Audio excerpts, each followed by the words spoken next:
Hi అండి. ఈరోజు ఏకాదశి సందర్భంగా మా ఇంటి పక్కనే చేలో వెలసిన గంగమ్మ గుడికి అమ్మవారిని దర్శించుకోవడానికి వచ్చాము. అమ్మవారు చాలా సంవత్సరాల క్రితం ఇక్కడ వెలసింది. తనని ప్రతిష్ఠించి గుడి కట్టారు.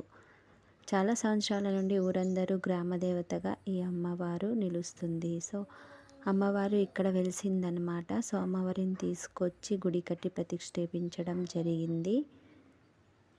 అమ్మడి వాళ్ళ అమ్మమ్మ అయితే అమ్మడితో చాలాసేపు ఆడుకొని ఎంజాయ్ చేసింది. సో గుడిని ఈ విధంగా కట్టారు. సో మనం చూసినట్లయితే పల్లెటూరి వాతావరణంలో గుళ్ళైతే ఇలాగే ఉంటాయి చిన్న చిన్నగా. సో గుడి వెంట కొట్టి గుళ్ళోకి అయితే మేము వెళ్ళాము. అమ్మాడి వాళ్ళ అమ్మమ్మ దేవతని చక్కగా అలంకరించి బొట్లు పెట్టి కొబ్బరికాయ కొట్టింది. మేమైతే ప్రసాదాలన్నీ నైవేద్యం అర్పించి మేము కూడా ఆ ప్రసాదాన్ని తిన్నాము. అమ్మాడి అయితే చాలా ఎంజాయ్ చేసింది. సో దేవతకి దండం పెట్టి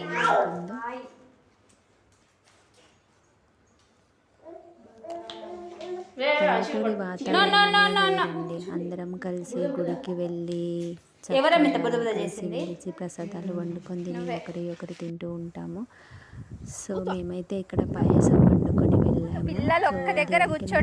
ఇచ్చిన తర్వాత మేమైతే మా ప్రసాదాలని ఇలా పంచుకున్నాము.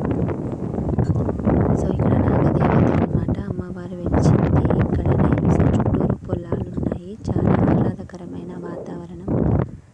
సో మీరు కూడా చూడండి.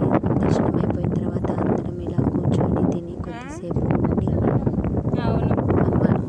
అమ్మాడి అయితే ఇలా ఆడుకుంది. వాళ్ళ అమ్మమ్మ తినిపిస్తుంటే తిన్నది. అండ్ తర్వాత కొద్దిసేపు అమ్మాడితో కట్టుకుంటారు. చూడండి ఎంత ముద్దుగా నడుచుకుంటూ వస్తుందో.